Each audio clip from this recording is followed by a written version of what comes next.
Halo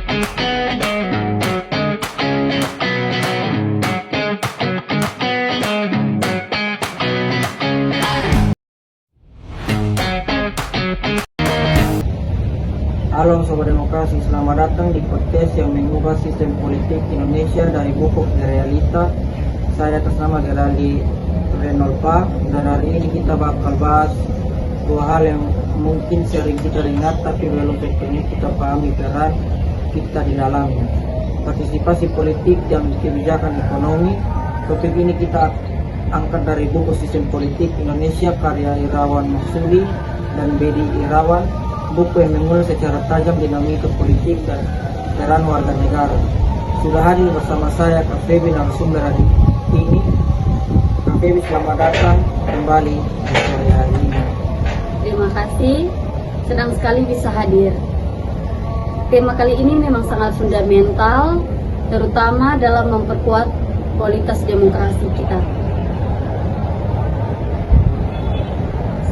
Febi, langsung saja dalam buku Sistem Politik Indonesia, apa definisi partisipasi politik yang disampaikan Marsudi dan Bedi? Mereka mendefinisikan partisipasi politik sebagai keterlibatan warga negara dalam berbagai proses politik untuk mempengaruhi kebijakan dan keputusan publik.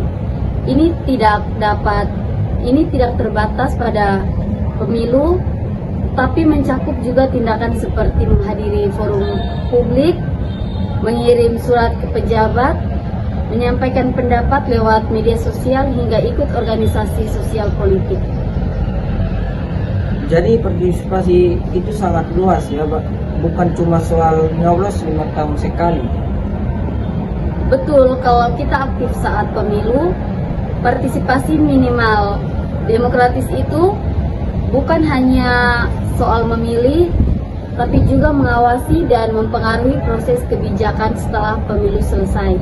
Dan partisipasi politik juga mencerminkan kualitas demokrasi. Semakin aktif masyarakat, semakin kuat sistemnya. Apakah semua warga negara punya peluang yang sama untuk berpartisipasi? Secara normatif ya, tapi dalam politiknya masih banyak hambatan, mulai dari pendidikan, akses informasi, sampai faktor ekonomi. Itulah kenapa pendidikan politik menjadi penting agar semua warga masyarakat memiliki peran. Lalu apa dampaknya kalau masyarakat tidak berpartisipasi secara aktif? Dampaknya besar. Jika partisipasi rendah, maka kekuasaan akan lebih mudah didominasi oleh elit, baik elit politik maupun ekonomi. Inilah yang disebut dalam buku sebagai demokrasi prosedural. Rakyat hanya digunakan sebagai alat legitimasi tapi tidak punya kontrol nyata. Jadi partisipasi itu bukan hanya bentuk ekspresi tapi juga mekanisme kontrol. Persis. Kita bisa lihat dari berbagai kasus revisi undang-undang KPK, Ombudsman Law, atau kebijakan subsidi BBM. Ketika masyarakat diam, kebijakan yang keluar cenderung menguntungkan kelompok tertentu. Tapi ketika rakyat bersuara, tekanan publik bisa memaksa pemerintah meninjau ulang kebijakan. Tapi kadang ada juga yang merasa suara mereka tidak akan mengubah apa-apa. Itu wajar, tapi perubahan besar seringkali dimulai dari partisipasi kecil. Buku ini menekankan bahwa partisipasi politik itu bersifat kolektif. Satu suara memang tidak cukup, tapi ketika bersuara, suara rakyat tidak bisa sangat kuat. Itu sangat menarik. Bisa Anda berikan contoh kasus tentang bagaimana partisipasi politik mempengaruhi kebijakan ekonomi? Ya, tentu. Misalnya dalam proses penyusunan APBN, partisipasi masyarakat dapat membantu pemerintah untuk memahami kebutuhan dan prioritas masyarakat. Dengan demikian, alokasi anggaran akan lebih tepat, sasaran, dan efektif dalam meningkatkan kesejahteraan masyarakat. Bagaimana dengan kebijakan ekonomi yang sedang berlangsung saat ini? Apa dampaknya terhadap masyarakat? Kebijakan ekonomi yang sedang berlangsung saat ini memiliki dampak yang signifikan terhadap masyarakat. Misalnya, kebijakan fiskal yang ekspansif yang meningkatkan perubahan ekonomi, tetapi juga dapat meningkatkan inflasi. Oleh karena itu, penting bagi masyarakat dalam memahami kebijakan ekonomi dan berpartisipasi dalam proses pengambilan keputusan. Itu sangat penting. Bagaimana edukasi digital dapat membantu meningkatkan partisipasi politik dan kesadaran masyarakat tentang kebijakan ekonomi. Edukasi digital dapat membantu partisipasi politik dan kesadaran masyarakat tentang kebijakan ekonomi dengan menyediakan akses informasi yang lebih luas dan mudah. Masyarakat dapat memperoleh informasi tentang kebijakan ekonomi dan proses pengambilan keputusan, sehingga mereka dapat berpartisipasi lebih efektif dalam proses politik. Berikut, kalau kita kaitkan dengan kebijakan ekonomi, bagaimana relasi antara politik dan ekonomi dalam buku ini? Buku Sistem Politik Indonesia sangat menekankan bahwa politik menentukan arah kebijakan ekonomi. Siapa yang menguasai politik, dia akan mengarahkan distribusi sumber daya. Berarti oligarki politik bisa berdampak langsung pada ekonomi masyarakat?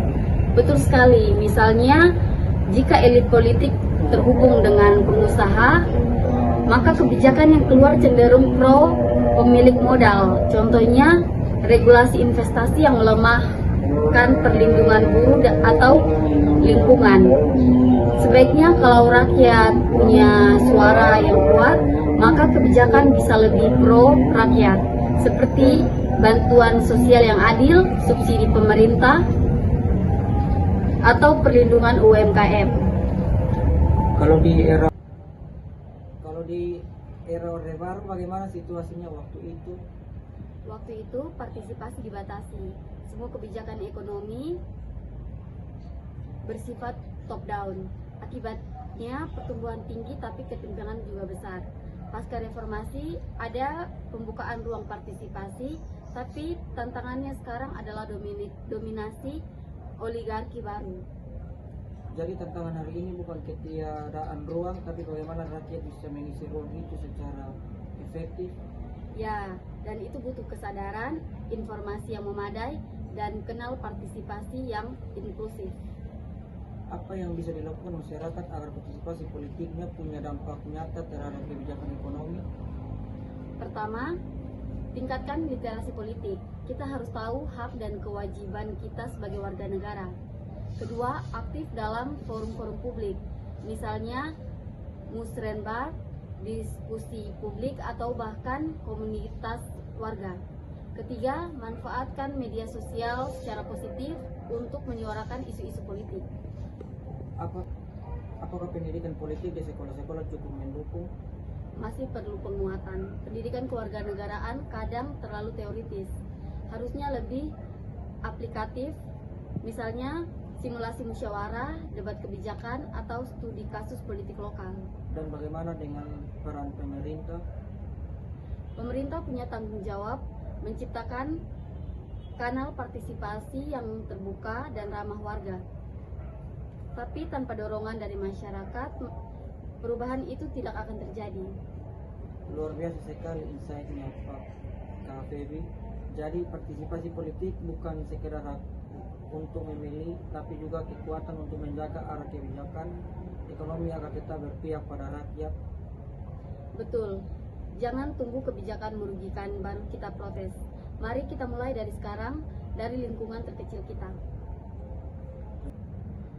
Terima kasih banyak Kak Febi atas waktu dan penjelasannya. Sobat Demokrasi, ingat demokrasi yang sehat dimulai dari rakyat yang aktif.